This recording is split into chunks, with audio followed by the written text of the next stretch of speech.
Негизи Бакиев келем деген ошондогу иштеген саясатчылардын тобу элдерге ошондой жер менен манипуляцияга барышкан да башынанчы. Ар бир кыргыз жараны мамлекеттен өмүрүндө бир жолу бекер жер алганга укуктуу деп. Ал тилекке каршы Конституцияда талапты өзгөртүп коюшту. Анан алдынан сен өзүң отурдуң белең, анан көйнөгүңдү өзүң чечтиң белең, анан көз кыстың белең, анан юбкаң же көйнөгүң кыска беле, ачык беле. Ал суроонун эч кандай ишке тиешеси жок. Мисалы бир иш боюнча 27 депутатыбыз арасында айымдар дагы бар экен. Зордуктоого аялды кичинекей баласын көзүнчө зордуктоого шектүү адамга болушуп, жогорку сотко кат жазышкан экен.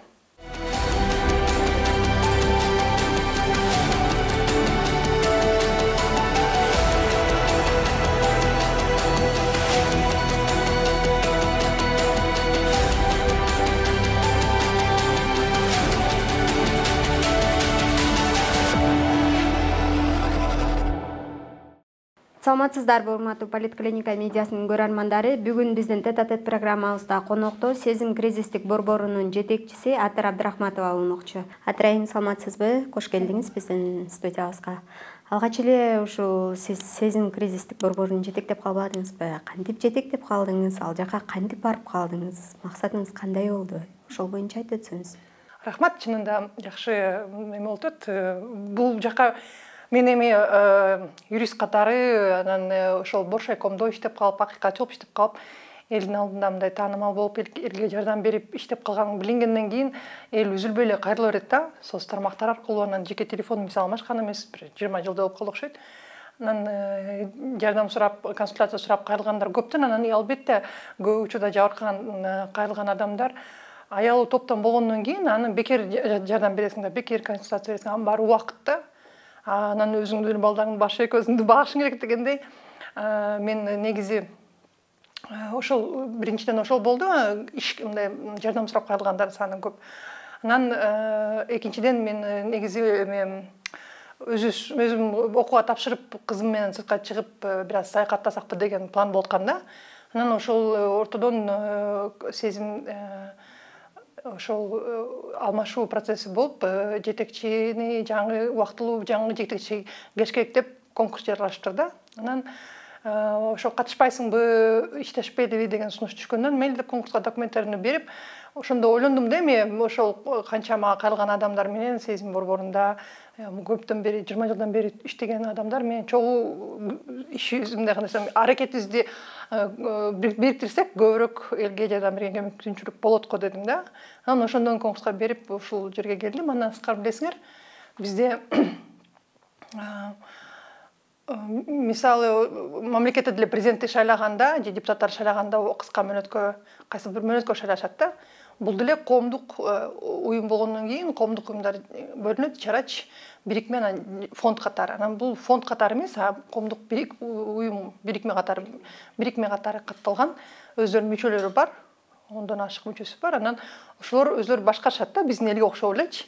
Анан жетекчисин ошол 3 жылына бир алмаштырып, жаңы жетекчи келиш керек деген чечимге келишиптир да быйыл. Анан ошондой тартипте иш алып барабыз деп, анан албетте Бүс Рахматовна өзү бул өзүнүн уюмдун кандай десем уюштуруучусу, түптөөчүсү болгондуктан албетте иште өзүнүн ошол адам укугун коргоочу, өзгөчө ушул биздин кыз келиндердин укуктарын коргогонго чоң салым кошкон, 20 жыл өзүнүн өмүрүн арнаган буга. Анан сезимде ушундай өзүнүн мындай үй-бүлөгө кошош чакан ынтымактуу иштеген коллективи бар. Анан ошол жабыркап калган кыз келиндерге убактылуу баш байнек бере турган үйү бар. Бирок ошол эң башкысы жабыркаган биздин ошол аялуу топтордогу мыйзамсыз кайсы бир укуктары чектелип бузулгандарга жардамды бириктирип, чогуу жардам берип иштесек болду да. Азыр жакынкы максаттар ошол эле. Анткени бул иш кандай десем, мен өзүмдүн дагы башка иштеримди алып баратам. Анткени коомдук уюм болгондон кийин билесиңер, мамлекеттик бюджет берилбейт. Кээ бир жылдары албетте мамлекет менен кызматташуу алкагында мамлекеттик заказды алып барган учурлар болот экен. Бирок негизги каржылоосун өздөрү ар кайсы тараптардан таап, издешип уюштурушат да. Анан азыр албетте тилекке каршы мисалы бизге сезим борборунан кайрылган кыз келиндердин саны көп. Күнүнө консультацияга юристтер эле 5-6 айым келет. Ошо кайрылган адамдардын саны көп деп атпайсызбы? Негизи жыл санап зордук зомбулукка кабылган, ошондон жабыркаган айымдардын саны өсүп жатпайбы? Буга эмне себеп болуп атат деп ойлойсуз? Бул нерсени биз канткен жеңе алабыз? Биринчиден мен ойлойм, зордук зомбулук негизи көлөмү мындан да чоң. Бизди карасаңар, мисалы расмий ички иштер министрлиги жыл сайын 10 000 тегереги берет да. Кээде 9800, кээде 12 000, кээде 11 000, ошо 10 000 эле тегереги. Тилекке каршы бул расмий статистика чыныгы акыбалды көрсөтпөйт. Анткени зордук зомбулук ошол өзгөчө биздин айымдарга, жаш балдарыбызга карата болуп аткан абдан өрчүп турат азыркы учурда. Анан буну эң биринчи айтып кетиш керек. Кыргыздын салты же үрп адаты деп талкуулашпайбы, биздин ниетте эмебизде жок депчи. Анан чынында бир дагы эл жаман же болбосо бир кайсы элди жалаң зордуктоочулар дегенден алыс болушубуз керек да. Анткени бардык эл ар кандай, бардык эл жакшы, бирок жакшы элдин арасында ошондой жаман ишке барган адамдар бар. Баарыбыз тең эмеспиз да.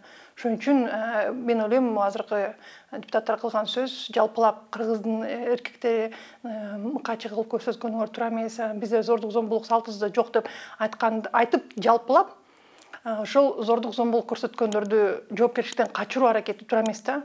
Муну биз эми кыргыздар айткандай орну жашасаң өлүм ашкере кылат дейт. Биз албетте ачыкташыбыз керек. Анан азыр көп айтканыбыз эмнеге? Биринчиден албетте интернеттин өркүндөгөнү, технологиялар, интернет эмес, технологиялар өркүндөшү. Азыр эми ар бирибизде телефон бар, кимде телефон бар болсо, ал өзү жеке масс-медиа болуп калды да. Ар бирибиз каалаган жаңылыкты берип турабыз. Анан аргасыздан айласы кетип, ар кайсы жака кайрылып, бирок колдоо таппаган кыз келиндер ошол ачыкка чыккан бул эми акыркы кадам да. Анткени эми ким айткысы келет коомчулукка туруп, мени зордуктады же мени уруп койду же мени ушинтип коркутуп атат депчи. Андай нерсени айткандан айтыш да кыйын да. Анан коомчулукка айтып чыгып аткандар бул эми айла жоктун акыркы кадам. Мен ойлойм, байкап көрсөңөр, мисалы мен ойлойм, биринчиден ошентип ачык айткандары жакшы да. Анткени мынакей көрдүңөр, жыл башында го дейм, же былтыр Азаттыктын иликтөөсү чыккан Баткенде, мисалы кыз келиндердин өзүн өзү өлтүрүү учурлары көп катталат, бирок эмне себептен экени аныкталбайт, иштер кыскарып кетет, өлгөнү шорлоп, ошо менен калып кала берет.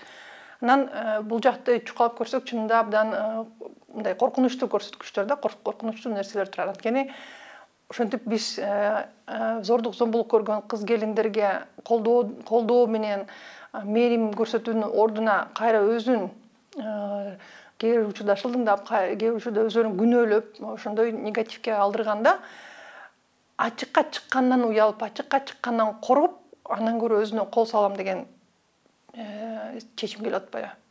Ошон үчүн биз анан кийин азыр мамлекет тараптан дагы эми быйыл азыраак айтып калышты, былтыр айтылды го деме, ошол зордук зомбулукту көп эле чыгарбагыла деп журналисттергечи.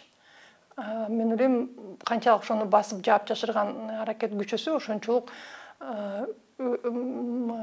кандай десем, майып болгон, катуу жабыркап калган же өлүмгө барган кыз келиндердин саны көбөйө берет да. Анткени андан көрө ошон үчүн ачык айткандар оң, ачык айтылган нерсеге чынында так ыкчам жардам көрсөтүлүш керек.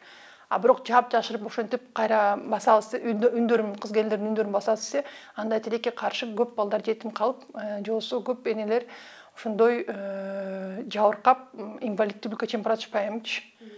Инвалид айым, же болбосо орукчал айым, же өтүп кеткен айым, кантип балдар мынакей азыр биз алып бараткан мисалы ошол эле Рахиманын иши аркасында 3 баласы жетим калышты.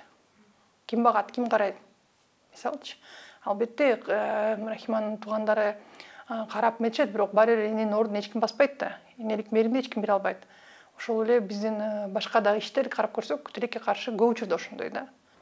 Ушул соттук иштер боюнча сурагым келип атат да. Негизи кээ бир айрым учурларда соттук иштер акыйкатсыз болуп калганына күбө болуп атпайбызбы? Негизи Кыргызстанда сот системасы кандай?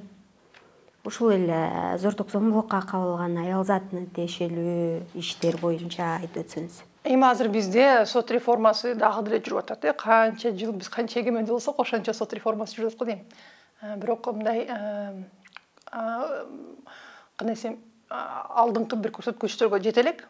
Албетте сот системасында дагы баары жапырт жаман дегенден алысмын да, анткени чынында беш кол тең эмес. Ал жерде дагы ошол зордук зомбулук маселелери боюнча туура ошол адам укугун, адам өмүрүн, инсандын ар намысын сыйлап мыйзамга таянып чечим чыгаргандар да бар. Бирок алар аз тилекке каршы. Анан ортодон жанагындай тилектештик болуп же тааныш болуп же кандай десем, жабыркаган айымдын үнү алсыз угулат да тилекке каршы. Ошол зордук зомбулукка барган тараптын үнү катуураак угулат. Анан соттордо азыр эң чоң чакырык, мен ойлойм, ушул биздин жогорку соттун төрагасы угуп, ошондой мындай тажрыйбаны өзгөртүү боюнча чечимге келиш керек. Анткени сот процесси болуп атканда ошол жабыркаган кыз келиндердин, даже кичинекей биздин жаш балдардын, өспүрүмдөрдүн инсандык сапаттарын талкуулашат. Мисалы, эсиңер 13 жаштагы жабыркаган, зордукталган кызга соттон туруп, анан алдына сен өзүң отурдуң белең, анан көйнөгүңдү өзүң чечтиң белең, анан көз кыстың белең, анан юбкаң же көйнөгүң кыска беле, ачык беле. Ал суроонун эч кандай ишке тиешеси жок. Эң башкы түшүнүк, бул жерде эң башкы суроо бул жаш өспүрүм кичинекей кызды чоң эркек киши зордуктады. Туурабы? Анан кыздын инсандыгын иликтөө менен, ага ошондой суроо берүү менен, аны каралоо аракети менен эч кайсы бир жыйынтыкка барбайбыз. Ар бир ошол биздин сот кызматкери болобу, прокуратура кызматкери, милиция кызматкери, ким гана болбосун, ачык түшүнүп алыш керек. Азыркы учурда адам мындай да, мен кызматта болуп, мага бул жетпейт, мен жакындарыма бул тийбейт деп ойлошот да. Бирок жашоо көрүп атабыз. Жашоодо ар кандай болот, тилекке каршы ошол зордук зомбулукка барган адамдар ошол өзлөрүнүн кыз келиндерине, балдарына өмүрүндө, тагдырында туура келип калышы мүмкүн да. Анан мындан эч кимибиз алыс боло албайбыз. Ошондуктан мен ойлойм, буга ошол сот системасы мындай кескин кадамдарга барып, кескин түрдө ошол зордукталган, жабыркаган, зомбулук көргөн кыз келиндерге, жаш балдарыбызга инсандыгын каралоочу суроолорду берип, алар кандай жашайт, анан кандай ичет, анан эмне ичет, эмне жейт талкууланбаш керек. Эң башкысы кылмыш. Кылмыштын курамы барбы, зордукталдыбы, болду. Эми пробация деп дагы метод атышат, бирок ага ошол сот системасында же болбосо айып пул салуу депчи чечим чыгарышат да. Кайсы учур болбосун, сот өкүм чыгаратканда күнөөлүү деп таап, эгерде сөзсүз түрдө ошол жабыркаган тараптын ден соолугун калыбына келтирүү боюнча, психологиялык дагы ден соолугун чыгымдарды төлөөнү мажбурлаш керек. Жакшы, Атырайым, эми сөзүн угун саясатка бурсак, негизи кече жакында эле президент Садыр Жапаров ушул Бакиев апрелчилерге завод куруп берерин убадалаганын, анан мамлекет ага жер бөлүп бергендигин айтпадыбы? Негизи бул жагдай эмнеге алып келет сиздин пикириңизде? Эң биринчи ирет биздин Конституцияда баардык адамдар тең деп жазылган да, тең укуктуу деп. Анан ошол теңчилик принципи сакталбаганда элдердин арасында нааразычылык чоңое берет да. Анткени жабыркаган бизде адамдардын саны абдан көп. Мисалы, ошол эле акыркы ТЭЦте болгон кырсык боюнча жабыркашты.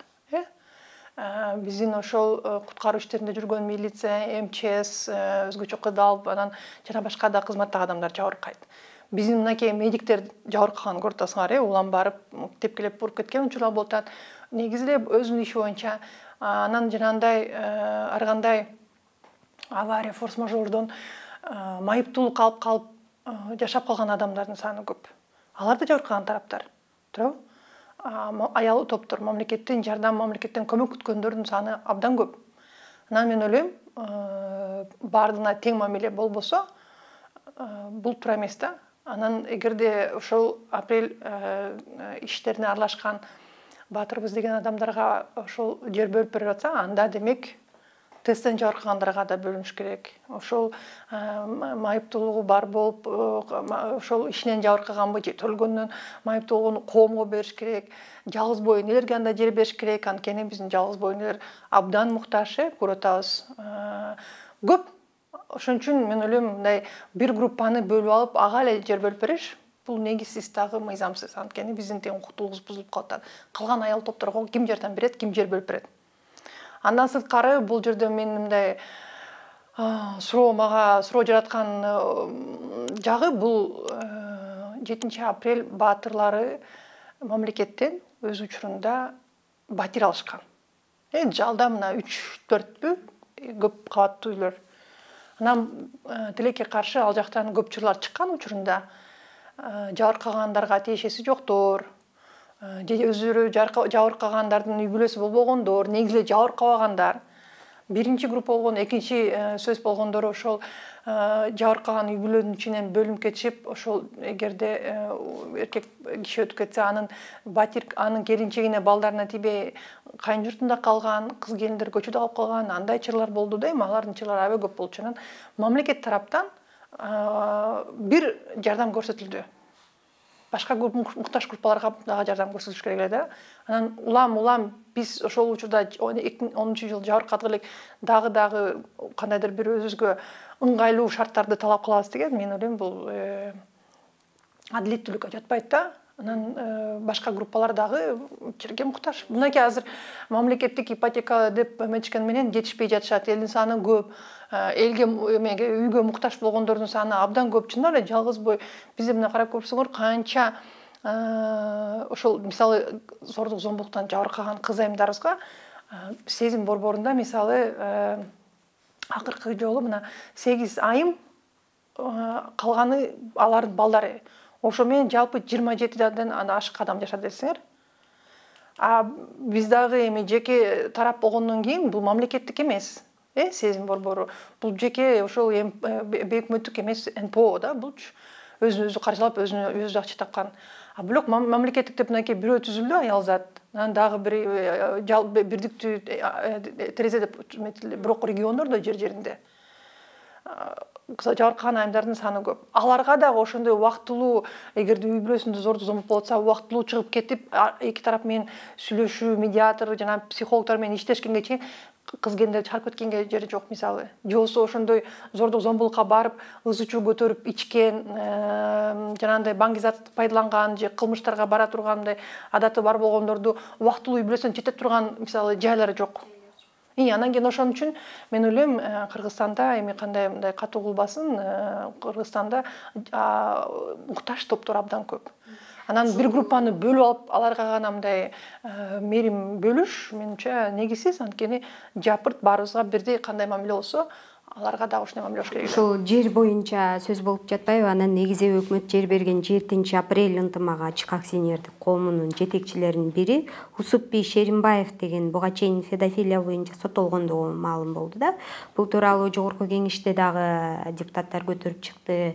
Өткөндө пресс жыйынында Темирлан Султанбеков дагы айтып атат да. Негизи анан ушундай педофилияга мындай педофилия боюнча соттолгон адамдын жетектеп калганы моралдык жактан кандай болуп калат?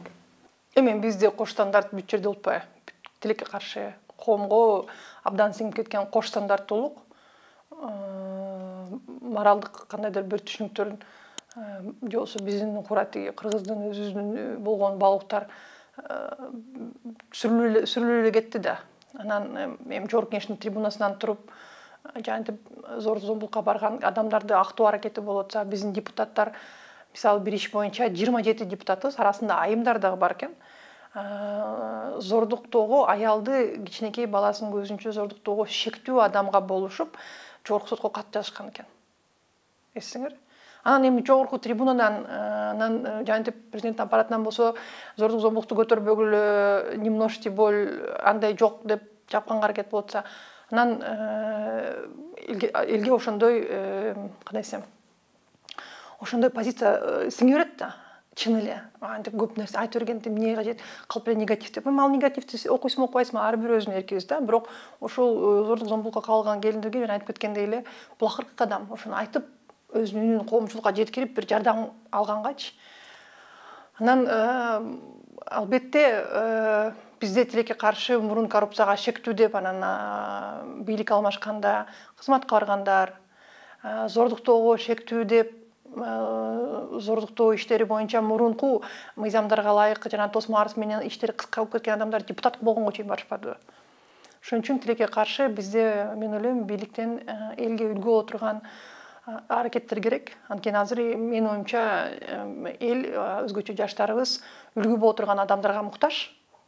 Үлгү боло турган адам өзү таза жүрүп, айткан сөзү менен иши дал келип, ошондой айымдарга, балдарына болгон аялуу, мээримдүү мамилесин ачык айкын көрсөтүп жүргөн адамдар керек да. Анткени мисалы башка мамлекеттерде баарыбыздан көрүп атпайбызбы? Үй бүлөсүнө ошол аялына эле мисалы башка экинчи аялы же башка бир ойношу бар экен деп белгилүү болсо, кызматынан кете атышпайбы? Президентке чейин башка мамлекеттердечи.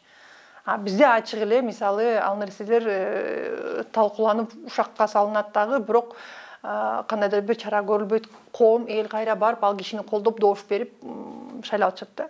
Ошон үчүн мен ойлойм, моралдык укук деген жөнгө салынбайт, моралдык мындай бир талаптарчы, бирок биз өзүбүз эл өзү муну электен өткөрүп бир мындай нукка кайра түшүшүбүз керек. Биз негизи мен ойлойм азыркы учурда могу зордук зомбулук көбөйүп атканы, мыйзамсыз аракеттер, жана кош стандарттуу, анан бет тырмарлык иштер, анан чагымчыл болуп элди бөлгөн иштер, анын баардыгы биздин жана кичинекей бала өскөндө эле биздин ошол өскөн мамлекеттин коомдун өсүү процессинде болуп аткан бир көйгөйлөр катары көрөм да менчи. Бул убакыт өтөт.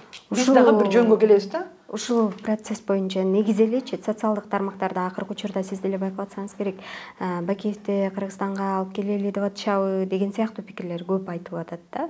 Анан негизи Бакиевдин каты чыкпады беле былтыр. Бул процесс ушул Бакиев менен апрелчилерди элдештирүү процесси болуп калган жокпу? Негизи 2010-жылы ошол Бакиев бийликке келген убакта билесиңер, элди ошентип дүрбөлөңгө салып, көтөрүп митингге чыгарганда, ал кезде митингдер уруксат эле да. Ошол элге Бишкектен жер бөлүп беребиз деп саясатчылардын убада кылган распискасы ачыкка чыккан. 2010-жылдан кийин биздин Дордой тетеги чүй жакта, ылдый зонада, Бишкектин ылдый жагында көп жаңы коңуштар пайда болгон. Көп жерди бөлүп беришкен. Эсиңер, ошондо негизи эле Бакиев келем деген ошондогу иштеген саясатчылардын тобу элдерге ошондой жер менен манипуляцияга барышкан да, башынанчы. Анан ошол милдеттенмелери аткарылбай, азыр аткарылгандай көрүнгөнү дагы ошого байланыштуу деп ойлойм да.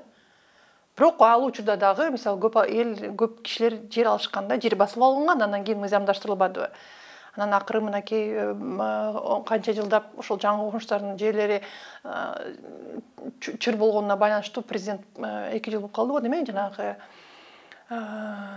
мыйзамдаштыруу боюнча атайын мыйзам кабыл алып, анан жер амнистия кылып, азыр көбүнчөсү мыйзамдаштырууга бара атышпайбы. Ошон үчүн мен ойлойм, негизи ошол башынан ошол эми ал жерде чын эле бийликтин өзгөрүшүн талап кылып, ошол чын дили менен, ниети менен замандын өзгөрүшүн каалаган адамдар да болгон. Ортодон тыйын тыпыр таап же кайсы бир кызматка барайын деген адамдар болгон. 2010-жылы деп атам да. Анан мен ойлойм, ошондой бир саясий кандайдыр бир торг соодага барбаш керек эле да. Эл мисалы мурун биздин жер кодексибизде так жазылган болчу, ар бир кыргыз жараны мамлекеттен өмүрүндө бир жолу бекер жер алганга укуктуу деп. Ал тилекке каршы Конституцияда талапты өзгөртүп коюшту. Азыр аялуу топторго кирген өмүрүндө бир жолу мамлекеттен бекер жер алганга укуктуу дейт да. Анан эмнегедир аларга жер жетпей калат дагы, ал иштер кандай жүрүп атат, кимге берилип атат? Кээ мисалы жерлеринде айыл өкмөттөрдүн өзлөрүнүн ошол жигердүү депутаттарынын, жергиликтүү депутаттарынын демилгеси менен мисалы томоо жетимдерге жер берип атышат. Томоо жетимдер толтурат, энеси жок калган балдарыбызды толтурат, мисалы үчүн муктаж болгон адам толтурат. Анан мен ойлойм, жерди бөлүштүрүү процесси ачык болуш керек, анан ирети менен болуш керек. Муктаждыгына жараша болуш керек. Мисалы азыр мынакей апрель баатырлары деп аларга берилди, андан кийин андан сырткары апрель баатырлары дегендерге мамлекеттик кызматка көп квота берилген. Көпчүлүк мамлекеттик органдарда апрель баатыр коомунун адамдар, мүчөлөрү мамлекеттик ар кайсы органдарда иштешет. Ошон үчүн мындай эске алыш керек да. Бирок башка аялуу топторубуз, мисалы, алардын укуктарын ким коргойт, аларга да бирдиктүү мамиле болуш керек. Мен ойлойм, ошон үчүн бизге жер бул мамлекеттики эмес, бул элдики да. Анткени мамлекет эл үчүн түптөлгөн, эл үчүн уюштурулган, президент, депутат, өкмөт баардыгы эл үчүн иштеш керек. Анан конституцияда так жазылган, кайсыл бир топтун кызыкчылыгы үчүн эмес, жалпы элдин кызыкчылыгы үчүн деп. Жалпы элдин кызыкчылыгында ар бир адам бар. Ошон үчүн баарыбызга ичибизден ошондой таарыныч же түшүнбөстүк же нааразычылык болбош үчүн бул процесс ачык жүрүшөк болчу. Мен ойломча, аялуу топтордун тизмеги болшек болчу. Азыр мынакей жер амнистиясы боюнча кимдин документтери мыйзамдаштырылды, ачыкка чыгарып атышпайбы СМИгечи. Мен ойлойм, ошол жерге муктаж адамдардын дагы, алардын коомдордун, бирикмелеринин дагы тизмеси тизмектелип чыгыш керек эле биринчиден. Анан ирет менен жер бөлүнүп кетиш керек эле. Мисалы, азыр президент кыйкырбагыла, сындабагыла, түзүлүү деген мындай саясат алып барып, элди тарбиялайм деген аракет болуп атпайбы? Мисалы, Байсалов мырзанын айтымы боюнча, бул биздин бийликтин элди болгон тарбиясы. Мындай аракеттер туура элеби? Анан бул тарбиясы баардыгына бирдиктүү болуш керек да, ким көбүрөөк кыйкырып же болсо ким көбүрөөк ошол адамдардын алдында кызматым көбүрөөк эле, салымым көбүрөөк дегенге кандайдыр бир жакыныраак мамиле болбой, жанагы жер өзгөчө жер маселеси. Анткени биз билебиз, мисалы региондордо, биз билебиз жашынакай, журналист катары көп нерсени чагдырасыңар. Мисалы, жерлерде регион өзгөчө айылдарда, алыскы айылдарда жаш балдарыбыз үйлөнүп үй бүлө кура албайчат. Эмнеге? Анткени жер жок. Анан бир короодо ата энеси, кайнага кайнагасы менен тиги абысыны, анан дагы кичүү иниси үйлөнүп, анан дагы чыр-чата кызычуу, ошо менен ажырашуулар да көп өтөт. Жер жеринен тилекке каршы ошондой ысычууга барбайын деген балдарыбыз же миграция чыгып атат, же үйлөнбөй жүрүшөт. Аларды биз мамлекет өзүбүздүн элибиздин мындай уюткусун түптөп күчөтүшүбүз керек, аларды колдошубуз керек да, мисалы. Же болсо жанакы жаш адистерди атабыз. Мектептерде мугалим жетпейт, психологдор жок, балдарыбыз эмнеге жогору окуп атат? Анткени соц кызматкерлер, психологдор жок. Жер жерине медиктерибиз аз, жаш. Аларды алып барыш үчүн аларга шарт керек. Аларга да жер бөлүш керек. Ошон үчүн мен ойлойм, жер маселеси бул оюнчук эмес, анан кийин мындай бирөөнү жакыныраак, бирөөнү алыстыгыраак көрсөткөн дагы туура эмес. Анан ачык бул тизме болуп, ачык кимге бөлүнүп атканы, кайсыл жерден бөлүнүп атканы, кандай көлөмдө бөлүнүп атканы, кайсыл негиз менен бөлүнүп атканы баарыбызга белгилүү болуш керек. Дагы калган муктаж адамдар ошону көрүп барып кайрылганга мүмкүнчүлүк алыш керек. Сиз жогоруда ошо тарбиялоо боюнча айтып өтпөдүңүзбү? Чындыгында деле Эдил Байсалов айтып өтпөдү беле? Тарбиялоо агалык тарбияны көрсөтүү максатында депчи. Учурда ошол журналисттердин айрымдары дагы деле камакта жатат. Мисалы, акын Аскат Жетиген дагы деле камакта, ушулар боюнча. Бул нерсенин баардыгы келип ушу сөз эркиндигинин азыркы абалына такалып атат да. Негизи Кыргызстанда сөз эркиндигинин абалы учурда кандай? Биринчи тарбия боюнча айтып кетсем, мен оюм боюнча бийлик, мамлекетти башкаруу, негизи элди башкаруу да, бир гана мисалы мен деле иштеп баратам го, коллективди башкарууда авторитет болуш керек да. Авторитет же коркутуу менен, же сый менен пайда болот да. Анан сый пайда болуш үчүн үй бүлөдө деле, мисалы, өзүңдүн ошол өзүң үлгүлүү болушуң керек. Өзүң үлгүң менен элди тарбиялаган ошол да, өзүң үлгүлүү иш жүрүп. Мен өзүм кечинде мисалы толтура тамак ичип, же болсо өзүмдү карабай суукка баш кийимсиз чыгып, же өзүм кандайдыр бир ичимдик ичип чаржайып жүрсөм, анан туруп балдарыма сен ичпе, анан сен тамак ичпе кечинде, анан тура тамактан, анан кийин чекпе, анан кийин тиги эшикке кийинип чык, анан кийин чаржайтып жашоо жүргүзбө десем, укпайт да эч ким. Ошон үчүн мындай коркутуу менен же кайсыл бир кысым көрсөтүү менен тарбиялоо мүмкүн эмес. Эми Оруэллдин чыгармасынан деле, канча мына классиктердин чыгармасында билебиз, Советтик Союзда дагы бул аракеттер жүргөн, башка дагы авторитардык мамлекеттерде, же авторитардык болуп аткан мамлекеттерден мурун демократия болуп, башка үлгүлөр толтура да. Ошентип элди басынтып кысымга алган сайын же марганизация күчөйт. Билимсиз бардыгына мындай кайдыгер болгон адамдар. Же билимдүү, анан кайдыгер эмес болгондор миграцияга качып же куугунтук калынат да. Анан же болбосо кайсы жанагындай социалдык толкундоолорго алып келет да. Бизге эми социалдык толкундоолор кереги жок, анткени 3 толкундуу канча өнөттүк, бул революция деп айта албайм, толкундуу. Анткени тилекке каршы элдин ошол аракеттеринин аркасы менен заман өзгөргөн жок. Бизде тескери мындай арка кадам ташталгандай болуп атабыз да. Албетте, алдыга жылыштар болуп атат.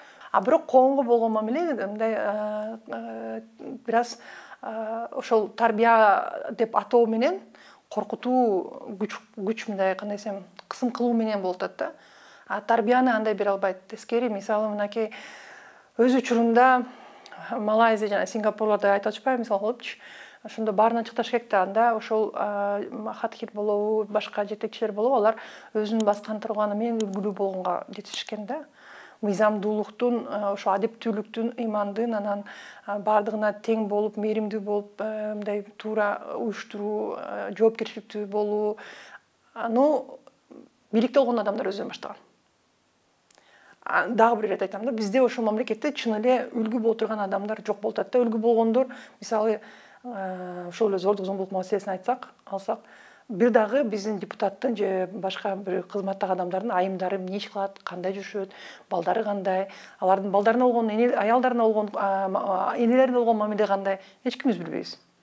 Аялдар мындай катуу аркадан жашырып койгондо эле да. Анан албетте анын аркасы менен ошондой мындай мускулин деп коет го, мындай эркектин үстөмдүгү болгон саясат жүргөндөй болуп атат да. Бул да туура эмес. Анан сөз эркиндиги боюнча дагы ошондой биздин негизде баскан турганыбыз ушул тынч чогулуш болобу, МПолор болобу, журналисттер болобу, бул биздин кандай десем, чеберчилик, мындай өзүбүздүн адам укуктарында жаткан эркиндиктерибиз да. Муну кысымга алып тарбия кылып атам деген бул менин оюмча негизсиз нерсе. Анан өзүнүн үлгүсү менен жоопкерчиликтүү, мээримдүү, бирок лидерлик позициясы менен үлгүлүү болсо, анда аркасынан эл өзүн өзү эле тарбияланып ээрчит да. Коркутуу менен үй бүлөдө кичинекей чакан коллективде деле коркутуу менен иш кыла албайсың да. Же өзүң үлгүлүү болосуң, ошондой адамдарды айланаңа топтойсуң, ошондой адамдардын өзүң аркаңан ээрчитесиң.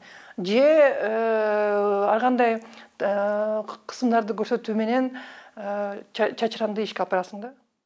Убактыңызды бөлүп келип бергениңизге ыраазычылык билдиребиз. Ушуну менен маегибизди жыйынтыктайлы. Берүүнү мен Кымбат Турдубекова алып бардым. Поликлиниканын социалдык тармактардагы баракчаларына жазылууну унутпаңыздар. Сак саламатта туруңуздар.